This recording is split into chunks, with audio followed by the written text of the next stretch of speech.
Hello and warm welcome, dear audience. This is Esther Mala, your firstly and successful global educator, SDG and technology enthusiast from Malaysia, who not only focus on her life, but also desire to see others excel in their lives by offering quality education for all. Dear respected precious audience, esteemed academician, and the dedicated project team of Elegant Empire Education welcomes you to the Real Talk with Experts on STEAM Forum. I'm gladly greeting and welcoming you again to another episode on STEAM Educational Forum.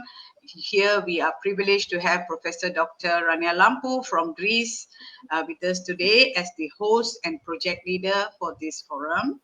We will explore transformative strategies that empowers communities through knowledge.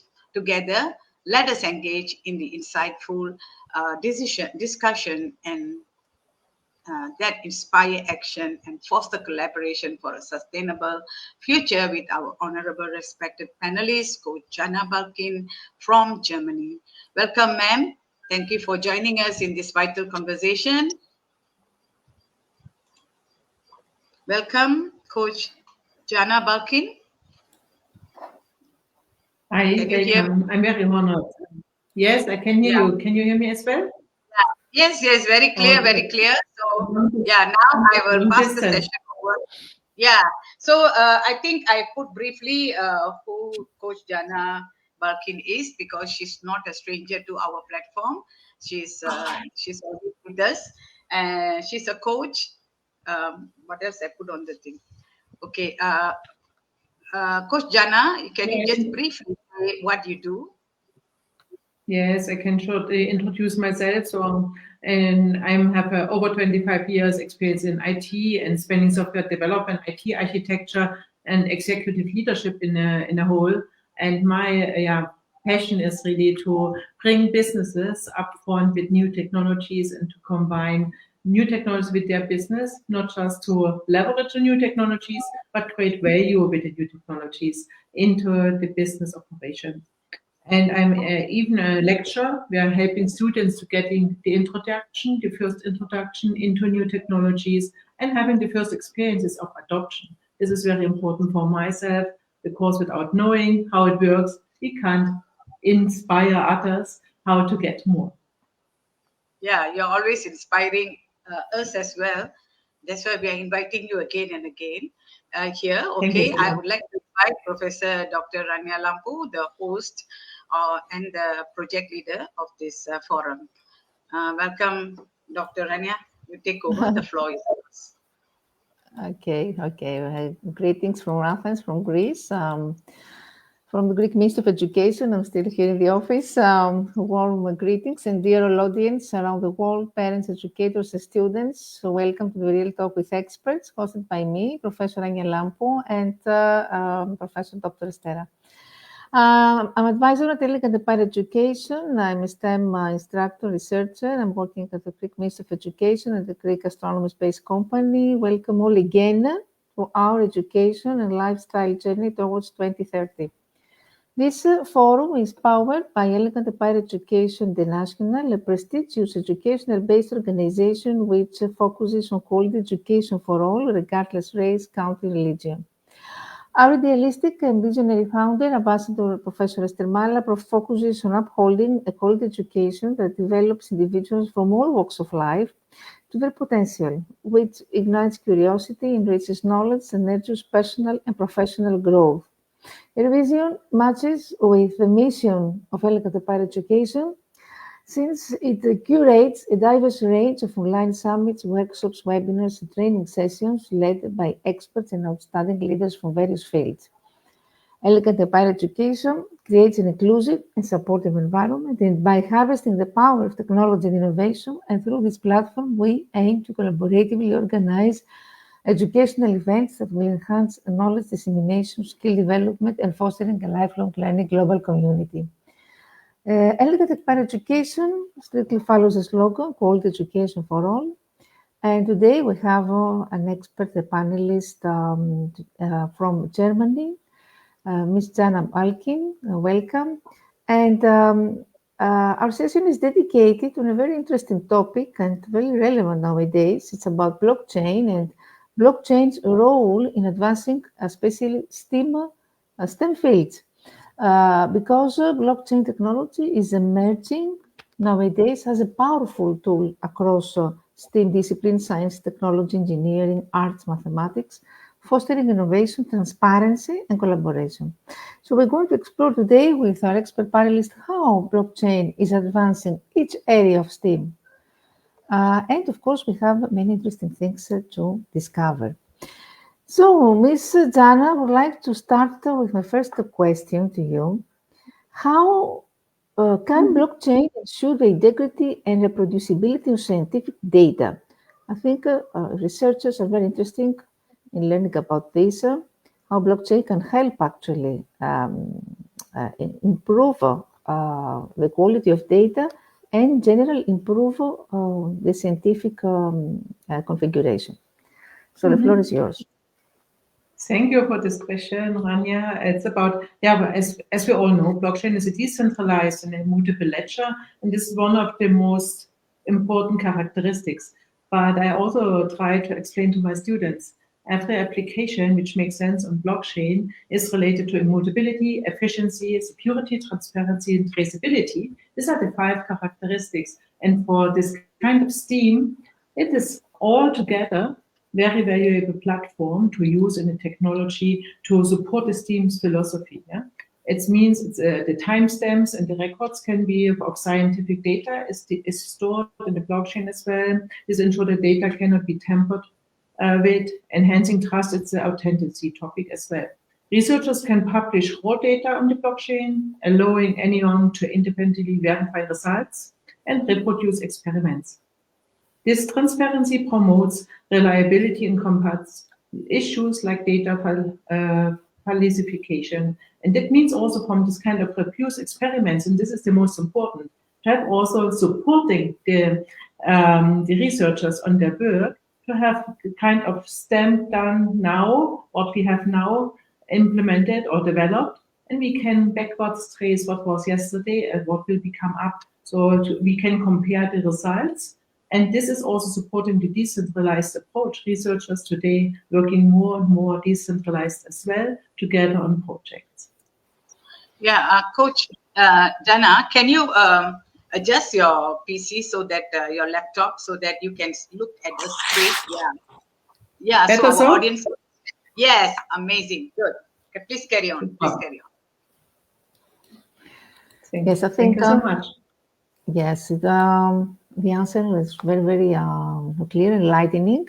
Definitely, blockchain can ensure the reproducibility of scientific data because now we can provide a decentralized, transparent, as you said, and immutable system for recording, for sharing, and verifying data. So we talk about immutability of data, we talk about open access, a distributed ledger, data verification, which actually enhances the reliability of scientific data. We can enhance the reproducibility, of course, through data sharing, through collaboration, version control. We automate the data validation through smart contracts for automation. And in this way, we can tackle misconduct, fraud, the academic misconduct. This is also used in peer review and publication. So the integrity here is there. Transparent. This allows for a transparent peer review, and this helps preventing duplicated publication. And of course, the data accessibility is very important. The long-term storage and the global accessibility, because blockchain allows scientists from all around the world to access now the same verified data sets. And this reduces the barriers to entry for researchers in developing countries or those who have limited access to traditional scientific bases. So amazing opportunities for researchers. So in what ways can blockchain promote open science and improve the peer review process in research? This is also a very interesting question. From my point of view, yes. Blockchain can enable open science by creating a transparent and decentralized platform where researchers finding all the needed information really accessible. So this is all, it creates a lot of efficiency. Yeah, we don't have the time to create big organizations to share this information and inform everybody. Everybody's informed per definition as soon the information is stored. And for peer reviews, blockchain can record reviews as well. So it's a reliable stem of reviews. You can receive this, and you can also trust for further evaluations who has reviewed, which experience was behind, and so on. The reviews also even the timestamps and the reviewer's credentials, which kind of status this reviewer do have.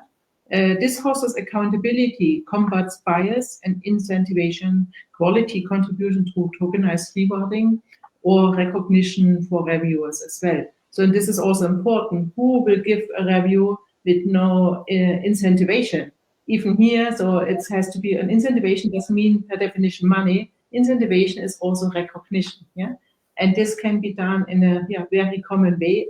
Everywhere in the world, you can have a look on this and you get these features.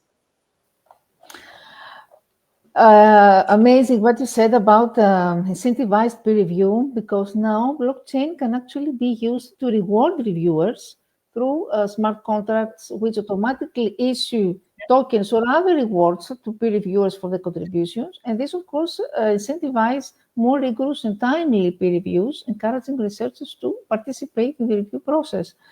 And also, reviewers can also build a public reputation on the blockchain. This increases the credibility of the community. So we talk about more decentralized peer review networks, more transparent peer review, and of course, the open data sharing is very important to talk about open science, because blockchain allows scientists to share the research data, their methods, their findings on a decentralized platform, which is accessible to anyone. So you can understand how this promotes open science by breaking down paywalls, or allowing the global scientific community, including researchers, institutions, and the public, to access scientific knowledge without restrictions. So this is amazing. So this eliminates actually the intermediaries. Yes, absolutely. Because traditional scientific publishing usually relies on centralized authorities, for example, publishers, to control access to research. We all know about this. So what is the revolution here? That blockchain actually enables researchers to share their work directly with their peers and the public, bypassing traditional gatekeepers, and at the same time reducing costs associated with pay-to-publish and pay-to-read models. So you can understand it's a huge revolution in research. And also mention about the time-stamped publications. Blockchain provides a time-stamped record of when research was submitted, reviewed, and published. Another big issue, because this ensures that researchers can prove ownership and priority of their work, reducing instances of what we call intellectual theft, etc. I think I can add something. Tanya is also about the organization.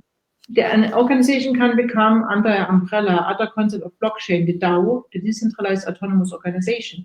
We can maybe later also on this question again. So it's about the opportunity in setting up a consortium or even a private network will also address more intellectual property, which is critical, and more private purposes. So this is something you have the opportunity to support each kind of research of possibility, from the open spreading until a limited spreading and so on. Some researchers may make sense to have it in a smaller room or community at first. So this is something, it opens up, you can open up to a dedicated status immediately in this moment. This is the nice thing from a technical point of view. Yes, and it is. What is very interesting also is that here we attribute credit to all contributors. I mean, blockchain can ensure that every contributor to a research project, from data collectors to reviewers, is accurately credited. So by recording each individual's role in the research process on the blockchain, this system actually promotes transparency and ensures proper recognition for all contributors. So this is very, very important. we talked about before reproducibility, which has to do with validation also of scientific implementations, etc. How can blockchain-based digital credentials actually benefit students and educators in STEM fields? How this can help STEM students? Yeah, absolutely. Blockchain allows institutions to issue tamper-proof certification, digital credentials for academic achievements. So it's also the same, the certifications and professional skills get notified and promoted to the world immediately. So this means the recognition can be done ASAP, direct, in this moment. If someone is searching for information and with all the credentials needed, you will get this information immediately. These credentials are easily verifiable and portable, helping students showcasing their expertise globally without delays. For educators, blockchain can verify teaching credentials as well, track achievements, and reward continuous learning initiatives. One example of this could be also micro-credentials. Develop micro-credentials, then you have a learning path the person has taken, and this can be provided by NFTs. NFTs are a great concept for certificates and digital twins and digital identities as well, what is needed for such kind of tamper-proof constellations, from my point of view. Yes, amazing points that we have highlighted. Think about what happened with employers. Employers now can be confident that the credentials and the degrees presented by students are authentic, because blockchain prevents the manipulation of or forgery of academic records or degrees. Actually, in Greece, recently was a scandal because there were many, public employees who submitted fake degrees.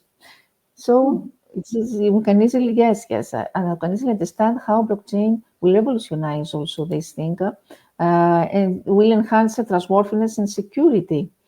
Very important, the real-time verification, because blockchain-based digital credentials are easily verifiable by employers, by educators, by institutions, without needing to go through a time-consuming verification process. So it's real-time access to credentials. It's about lifelong credentials. It's an ownership of learning achievements throughout the whole life. Macro credentials you mentioned before, very important. It's about skill recognition. It's a granular skill certification, because now blockchain can issue micro credentials that can certify specific skills or knowledge acquired by students in STEM fields. For example, a student who completes a short course in robotics or data analysis could receive this micro credential, which provides evidence of this specific expertise. It's amazing, I think. These credentials are stackable. I mean, these micro credentials can be stacked over time, allowing students to build a personalized learning path and develop a broad skill set across multiple disciplines within STEM. So it's about empowering actually lifelong learning, I think, empowering professional development. It's about continuous learning pathways. It's about tracking progress. And for students who are interested in opportunities job opportunities in STEM fields, or want to apply to higher education programs in STEM, they can easily share these credentials with institutions or employers. It helps the recruitment process, the admission, etc. Ms.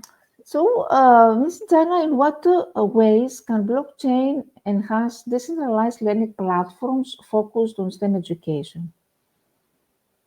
Yeah, as we already said, blockchain enables secure, decentralized learning platforms where students can access courses. As you mentioned before in your talk about this, about micro-credentials and so on, they can access the courses, earn credentials, and engage with global communities in the same time. This is supported also getting credentials and is traceable for every employer and also educator what this guy or person maybe needs more, to also make here a recommendation what can be done. Processes, the smart contracts can automate certification processes and reward learning milestones. It's much more faster. And again, we need also recognition and motivation to move on. So this, our generations, they need this motivation and to be recognized and moving on in their learning curve and so on, to be open to find the next step in their career as well. Decentralization removes barriers like geographical restriction, creating equitable access to STEAM education for learners worldwide. And this may also change us from an educator point of view. We are immediately cross around the world available with our education programs, and we will also get feedback direct, what is good, what is wrong, and what we have to maybe enhance or adopt and make it better. So more, and the feedback comes in the same time, like over social media, can be also provided in the blockchain, and to increase the quality of education as well. Very important points. And also, we talk about platforms now. What happens with cross-platform or cross-institutional learning? Because here we have interoperable credentials that can be recognized and accepted across multiple decentralized learning platforms. For example, STEM students can acquire skills, accumulate skills, badges, certifications from various providers, all unified under a single blockchain record, providing this way a comprehensive view of their educational journey. So they have a collaboration between the platforms. Students can move between different learning platforms, courses, or institutions without losing their records or certifications. And this flexibility is particularly useful in STEM fields, where students may need to switch platforms in order to pursue specialized courses or advanced learning opportunities. Imagine this is very, very important. So we talk, as you said, about secure, verifiable credentials in these platforms, about tokenized learning incentives. You mentioned incentives because we have here the element of gamification, because blockchain enables tokenization where students can earn digital tokens or rewards for completing tasks, for mastering concepts or contributing to peer learning. And these tokens can act as incentives for students to engage with the content, motivate them to complete assignments or to participate in research or to collaborate on projects. So earning through learning. And of course, it's about automated course management, streamlined payments or scholarship, more personalized learning pathways or more dynamic learning records, and lifelong learning profiles, which is very important. So how can blockchain help create transparent and trustworthy funding systems for STEM research and development? How this can help our students with funding? Yeah, before we continue further, sorry to interrupt. Before we continue further, Professor Rania, you please include how the high school students can get involved, in this blockchain subjects and all that. How it's going to benefit them, and what does the teachers in high school can do about it? Yeah. Okay. Please carry on. Yeah. Please carry on, please. But I will answer now the first question of Dr. Rania about this, the question about how blockchain help create transparent, trustworthy funding systems for STEAM research and development. Yeah, as we say, blockchain can track research fundings from allocation to expenditure, ensuring transparency and accountability. So this is, again, the big recognition system, and getting also gamification done. Smart contracts can release funds based on milestones, reducing the risk of misuse. This means a review status. A review point is always between, and if all contributors have given the review, you will get the contribution based on this. And tokenized crowdfunding platforms can also enable researchers to secure funding directly from global supporters without relying solely on traditional grant systems. So there will be a future that grant system will move into this direction. They will go to the crowdfunding and go to this money distribution procedures per central voting systems, what is then implemented on the blockchain system. So like Kickstarter initiatives, for example, is providing a platform for promoting voting over several initiatives, and can here support with the Choose the Best project to be sponsored and funded, or let collect analog the crowdfunding money with clear defined roles and further contribution of success fees. So this is also very transparent. You invite your voters, and the voters are giving transparent feedback. This is most of us, when we have requested money, we get a decision against our proposal, we didn't know why. Yeah. So here, this is written, is for everybody visible why, and you can even improve your next step, asking again for money, and to have here also the opportunity to speak with the people. They give you this negative feedback, to have a chance to learn out of this feedback as well. So as the tokenization can be beyond and becoming a sparring partner for the budget needs as well, because in the DAO, and the DAO can become an umbrella for it. So the digital twin on the end is at first this project, and this project needs a funding. And then you create new digital twins out of it. So there's a kind of complex system what on the end is will be established. But the DAO will support these initiatives of the asset allocation and money allocation procedure as well.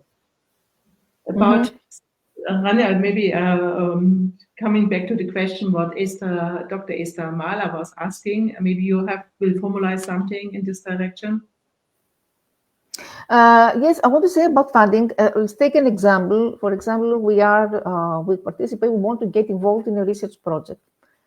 Blockchain helps us, actually records every transaction. And this allows stakeholders to track how funds are allocated and how they are spent in real time. So all parties involved in a research project, donors, investors, government agencies, can monitor how funds are distributed and used at each stage. So we talk about visibility, transparency here. And of course, researchers, this can help a crowdfunding because researchers can raise funds directly from the public or private investors through blockchain-based platforms. So contributors can track how their donations are used. They can receive blockchain-based tokens as proof of their contribution or stake in the project. So increased trust, more collaboration among stakeholders, which is very important. And of course, compatibility for research outcomes. So actually, there all this it's a mechanism, we could say, anti-fraud mechanism, we could say, in one word. So we have mentioned some possibilities about some opportunities with researchers. So what do you think about students now? We talk about high school education. How blockchain technology can benefit high school students, especially in terms of skill development, of security and education. What do you think? What I think here is really at first, of course, it can contribute to be part of a training program, because I'm a friend of learn, train, and adopt. It means learning just a short term to understand the concepts, what blockchain can bring, what are standards available, for which purpose you need which standards to understand this at first, and then making the training, the tutorial, and doing direct what they're learning, bringing direct adoption in projects. In real projects, they develop by their own, create a challenge, make the projects in teams, and then present this to an audience where also here, again, a fund can be behind to say, yes, the best project of this high school will win the fund, or the best 3 projects. However, because incentivization also here is very important to get here the direct, also the curiosity to develop something with the help of blockchain. We have to be also honest. Yeah, blockchain adoption is very small in the world from outside the financial sector. Yeah, so that means there's a lot of opportunities for the businesses itself to use it.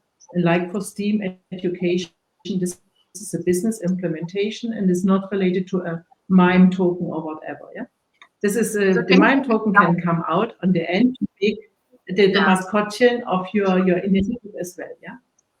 Yeah, Coach Jenna, can you just give examples what type of projects the students in high school can do?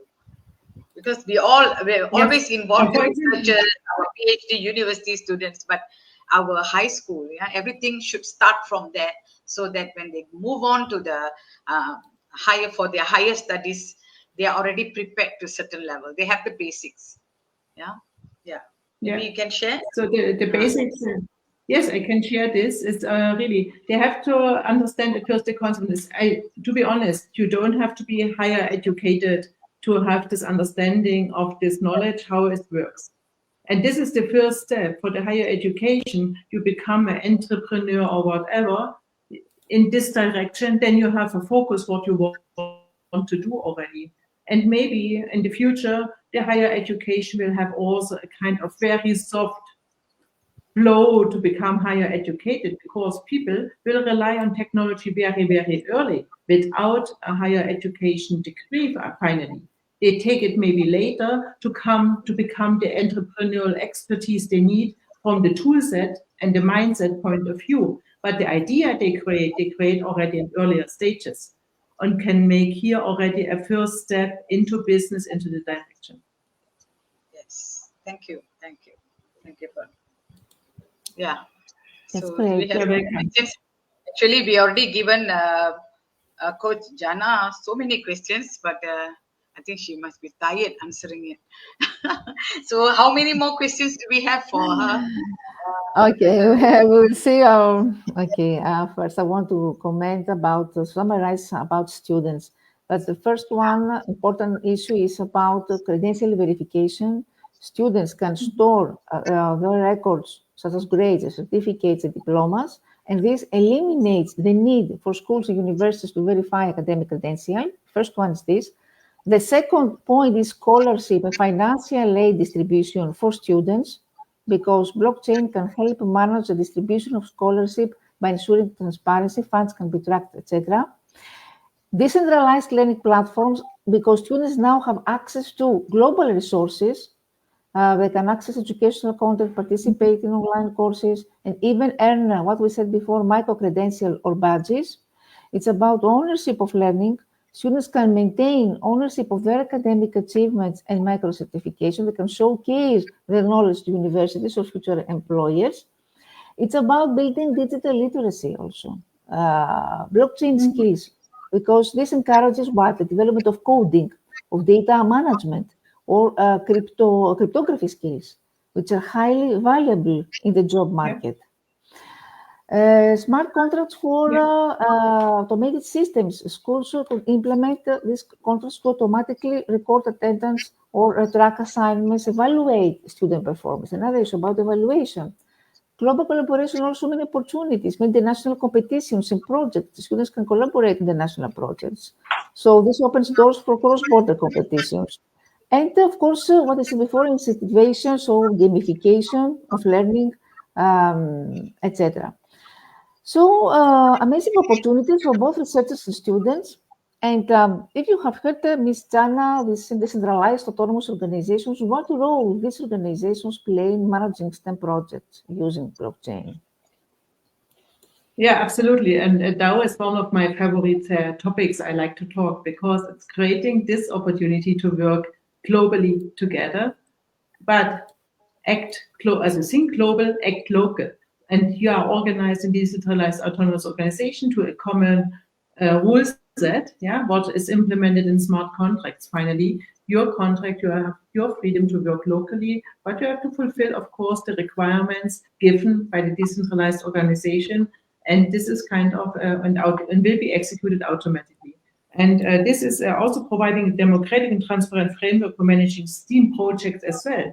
Because one piece is money, how to allocate money, to give money to the right initiatives. What is the right initiative is a voting perspective, and community members can propose and vote on initiatives. This is the topic of a DAO, where the DAO can support even inside organization, even in higher education, even in the high school approach. You can define with the DAO at first your framework and have this transparency and give more out. And with funding and task assignment automatic through smart contracts, you don't have to ask all the time. It's already behind. If you create some certain deliverables, you will come to the next step. You get this voting done, you get automatic the next step of money. You don't have to ask again. And this creates a lot of opportunity. Not so much people like this, because this is about of control, but to give this trust that the organization will find ways to solve this problem in a good way. And this is really the democratic approach to create based on the knowledge people have and the freedom and the curiosity they have, the best solution for the world, because it got voted on the end. And this, for me, is something DAO is enable efficient management of resources and foster international participation. from my point of view, in the best way. Yes, absolutely. So these models, this organization can actually foster innovation, global collaboration, and inclusivity in STEM fields. And this empowers educators, creators, researchers to advance science and technology without relying on traditional institutions. Very important. And finally, I want to ask you, Ms. Jana, about collaboration. How these platforms facilitate international collaboration, especially in STEM fields. Yeah, in the same way as mentioned before, you can work together in projects. The project is the DAO itself. And in this, all people, they are linked to this DAO, are part of this project team.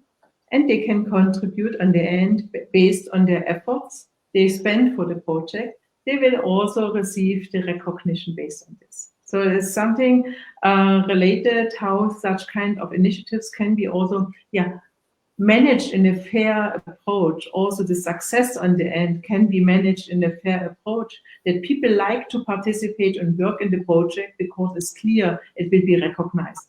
It's not just between 3 or 4 people on the end. They are talking and getting all the recognition. The whole team will be recognized. Yeah, and on dedicated rules, they are defined, and you agree. Everybody agrees. You save also your time in gossiping. Yeah. You just focus on solution. This is also a really good point, is to avoid gossiping. So it's about the collaborative, actually, ownership of intellectual property. Very important. And think that, again, that we are in a project. So we allow this way international collaborators to securely register patents, inventions, research output. So it's about a decentralized intellectual property registry. This platform. So it's very important. We can create a trusted global system for tracking and protecting our intellectual property, ensuring that all contributors receive appropriate recognition and compensation. Mrs. Sarah, do you want to ask somebody a question? I think I've already asked. You are the expert in asking. I don't know the question. STEAM and blockchain and all that. I'm not an expert in it. I just have only some knowledge on blockchain. I need to. Okay, only one question before closing, Ms. Jana. What do you think about this new trend in arts, blockchain in arts with non-fungible tokens? How this revolutionizes the digital art market? To the topic of the real arts, yes, I think it's absolutely a topic where it can be a good combination. Yeah, to also get this certificate as a proven object when you receive the object itself. So maybe I'm a little bit old-fashioned. So I want, when I get a certificate of something, I want to take it also in my hands. What is the certificate about it? Yeah. So every electronic generated purpose is not so what I'm trusting in, I have to say. But anyway, so this is the future.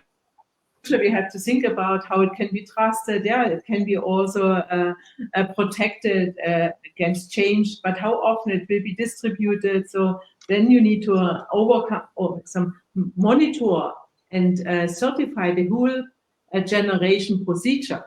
So to have really the producing effect. But then if you have this producing effect stored in a blockchain, it can be reproducible again and again and again. How unique is it on the end? So this is something, okay, this is maybe the old-fashioned style. I also have to think on my mindset sometimes for using such kind of new technology.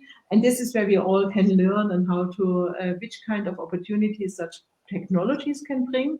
But on the end, it's not only blockchain alone. As we all know, we need this ecosystem around blockchain. We need AI, we need cloud, we need kind of robotics, to have this analytics part also to find out it's really true what is in. Yeah, Coach Jana, I'm also old-fashioned in that respect, because I think this sort of certificates and all that, it's really, the feeling is really different when you go and receive it in person, even the trophies and all that, rather than digital. Yeah, so it gives you the impact is even better then you receive. Of course, what we receive and the awards, the certificates we receive online, we do feel good about it, but it's even better. So what we can do is that we have to find a new way to keep all our certificates or even the trophies nicely, just to motivate us at home.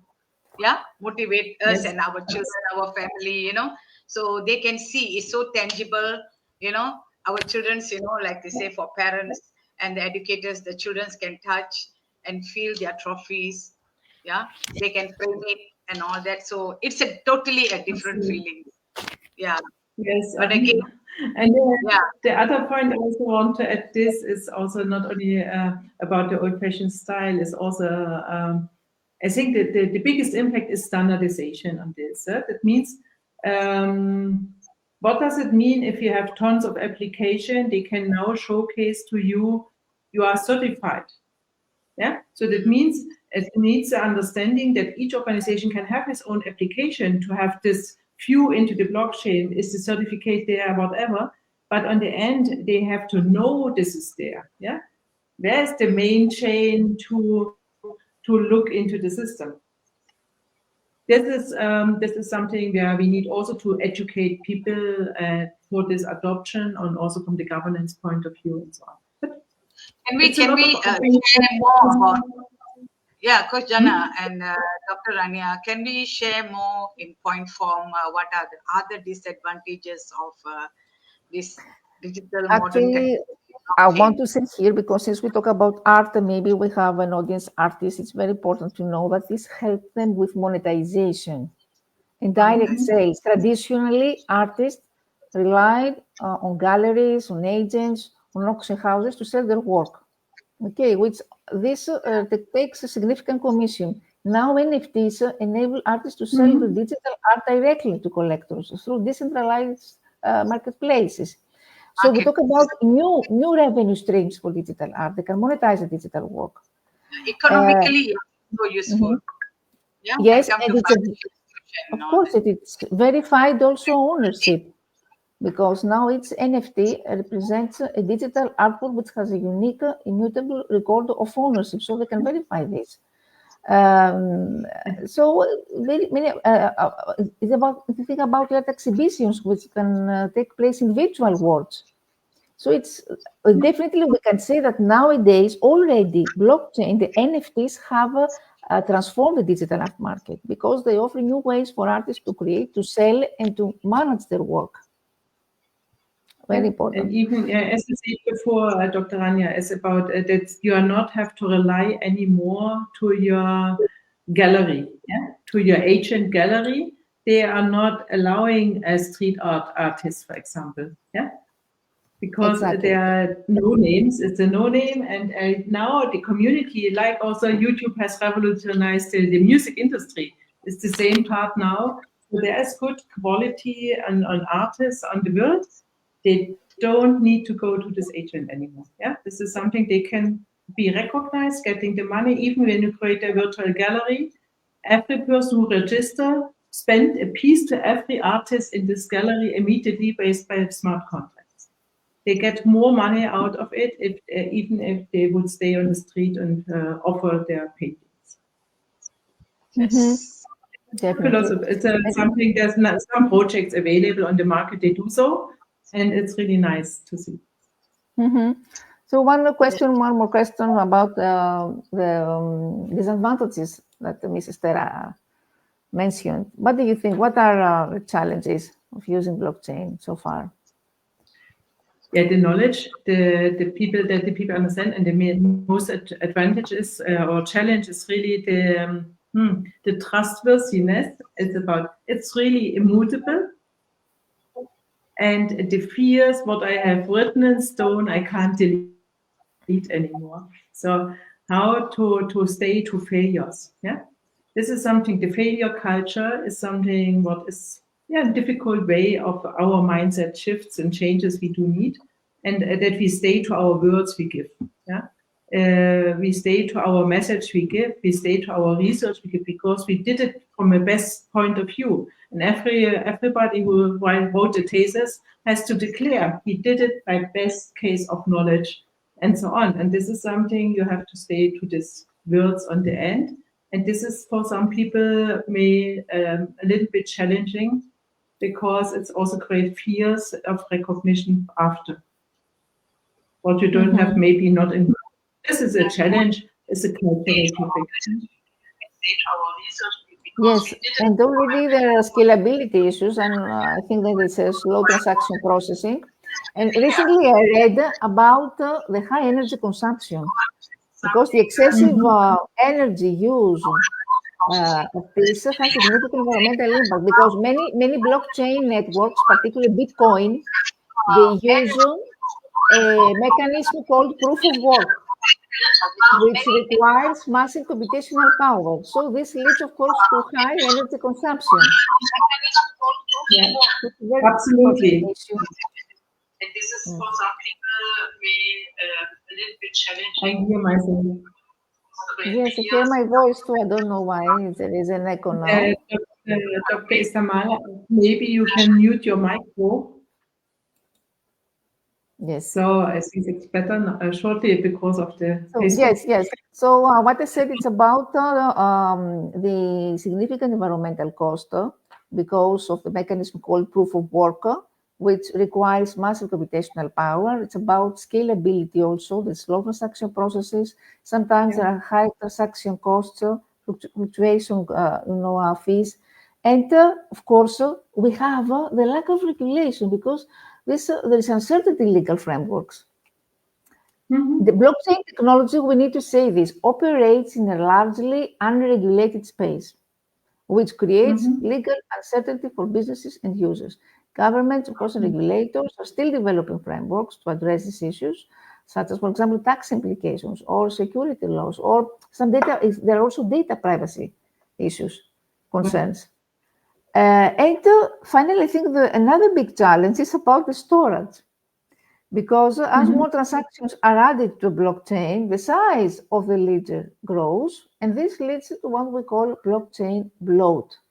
So this makes it harder for nodes to store the entire blockchain, especially for smaller devices. So over time, this could lead to centralization, as only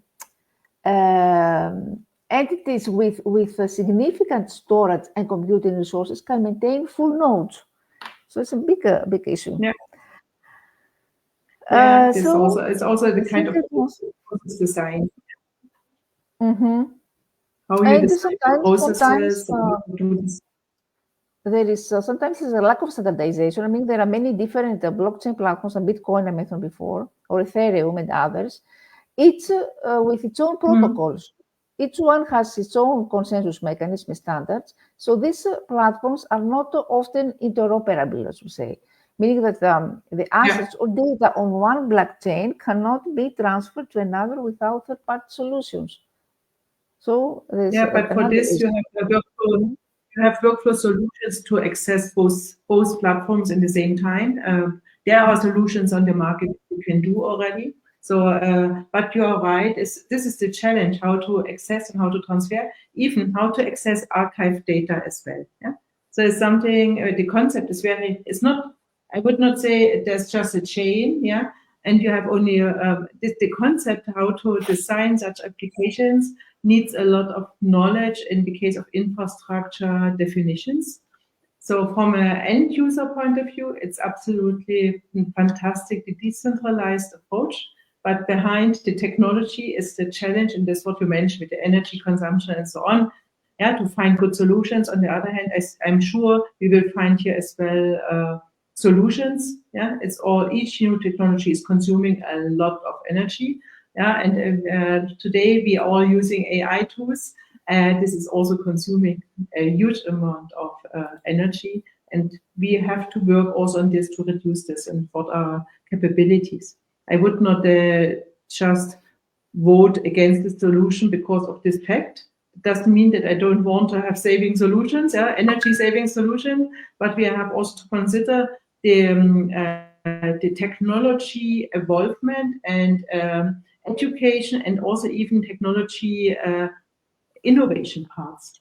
This is everybody has a lot of jobs to do in our nowadays world. See, the more we try to save energy, we focus on clean energy and many, many more. But the more we are consuming, I mean, we are consuming more electricity, we are still polluting, although the clean energy, technology is there, but it's very costly, right? So we can't help it one way or other, so we have to use it economically. So we can't help it now. Everybody have to depend on AI, because what you can do in 3 hours, you can do it in 3 minutes, right? So it makes our life easier. Yeah, so we can't help it. Yeah, but blockchain is definitely something which everybody got to venture into. I should spend more time to read about it. I just have some knowledge. Okay, so Dr. Rania, are we done? Yes, yes, I think it was. Thank you, Yes, Jana. Really a very interesting and insightful session today. Wow, it's really nice. It's a wow.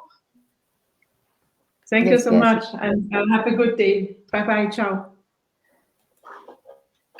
Dr. Rania will be doing the closing. Yes, I will make a closing remarks before concluding. Thank you so much, Ms. Jana Malkin from Germany, Dr. Estera, our participants. It's my honor to give the closing remarks. The forum will talk with experts, and what a joy to organize this forum online and to be able to welcome experts and dignitaries in the field of education, which is a good sign to collaborate together in order to enhance the education system globally.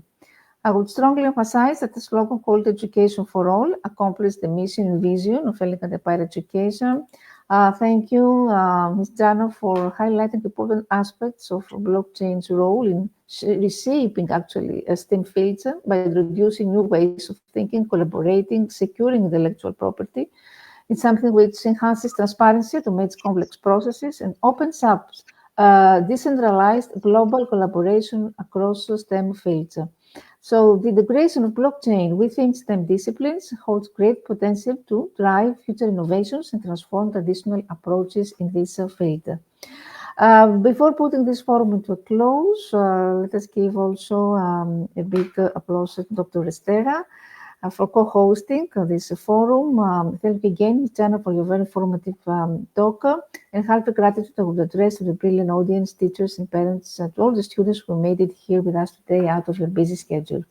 We will meet again next week with another interesting topic, and let us give a big thank you to Ambassador Professor Esther Mala as a project director. Thank you very much. Happy weekend, everyone. Happy weekend, everyone. Thank you, Professor Rania.